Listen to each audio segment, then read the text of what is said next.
Sir ఇప్పుడు NRS ఎవరైతే ఉన్నారో, సో వాళ్ళు ఇండియాకొచ్చి రిటైర్మెంట్ ప్లానింగ్ చేసుకోవాలని అనుకుంటారు కరెక్టే. కానీ ఇక్కడికొచ్చాక వాళ్ళు చేసే రిటైర్మెంట్ ప్లానింగ్‌లో చేసే మేజర్ మిస్టేక్స్ ఏంటి సార్? ఫస్ట్ థింగ్ అంటే ఎన్ఆర్ఐ కమ్యూనిటీలో జనరల్‌గా జరిగే డిస్కషన్ ఏంది అంటే ఒక 8 క్రోర్స్, ఒక 10 క్రోర్స్, ఒక 15 క్రోర్స్ మనం అక్యుములేట్ చేసి మనం బయట సంపాదిస్తే ఇండియాలో వచ్చి రిలాక్స్డ్‌గా ఉండొచ్చు. కానీ నా అబ్జర్వేషన్ గాని నేను చూసిన దాని ప్రకారం చూస్తే మీకు ఎంత కార్పస్ ఉందన్నది కాదు ఇంపార్టెంట్. 8 క్రోర్స్ ఉన్నా సరే, 10 క్రోర్స్ ఉన్నా సరే, 20 క్రోర్స్ ఉన్నా సరే మీరు మిస్టేక్స్ చేస్తే డెఫినెట్‌గా మీ కార్పస్ అనేది తగ్గిపోతది. 30%, 40% కార్పస్ అనేది తగ్గిపోతది. సో మేజర్ ప్రాబ్లమ్ ఎక్కడొస్తుంది అంటే వీళ్ళు ఎక్కడైతే ఇన్వెస్ట్‌మెంట్ చేస్తున్నారో అది రాంగ్ ఇన్వెస్ట్‌మెంట్ ప్లేసెస్ లోకి వెళ్తుంది. సో ఫర్ సపోజ్ రీసెంట్‌గా ఒక అతనితో మాట్లాడుతున్నప్పుడు నాకు అర్థమైంది ఏంది అంటే వాళ్ళ లైఫ్ టైమ్ సేవింగ్స్ అన్ని తీసుకొని ఇండియాకి వచ్చారు. వచ్చిన తర్వాత ఇక్కడ కల్చర్ ఈ అపార్ట్మెంట్స్ ఇదంతా చూసేసి వాళ్ళు ఒక 2 క్రోర్స్ పెట్టేసి ఫ్లాట్ కొనేసి వాళ్ళ కార్పస్ 10 క్రోర్స్ లో 2 క్రోర్స్ వెళ్ళిపోయింది అక్కడ. 8 క్రోర్సే ఉంది. 8 క్రోర్స్ అయింది. ఎందుకు తీసుకున్నారు అంటే రెంట్ కి కట్టే బదులు ఇక్కడ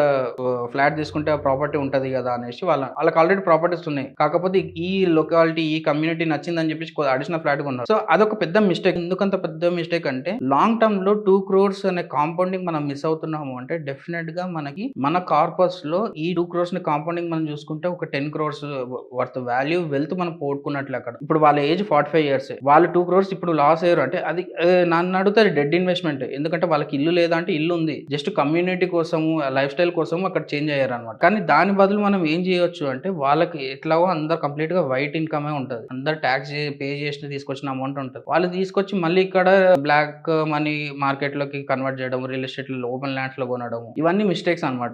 దానికన్నా మనం ఏం చేయాలి అంటే ఎప్పుడైనా సరే మనకి ఇక్కడ రిటైర్ అవుతున్నాం అనేది మేజర్ ఫ్యాక్టర్. అది ఎవరు గుర్తుపట్టారు. ఇప్పుడు నేను హైదరాబాద్ లో రిటైర్ అవుతున్నా అంటే ఒక కార్పస్ కావాలి, లేకపోతే ఇక్కడ టైర్ 2 సిటీలో రిటైర్ అవుతున్నా అంటే ఒక కార్పస్ కావాలి, లేదు మా సొంత ఊరికి వెళ్ళిపోతున్నానంటే అసలు కార్పస్ అసలు పెద్ద అంటే ఎక్కువ ఇంపాక్ట్ చూపించదు మీకు అప్పుడు. సో మీరు ఏ సిటీలో ఉంటున్నారు అనేది చాలా ఇంపార్టెంట్ ఫ్యాక్టర్ ఉంటుంది.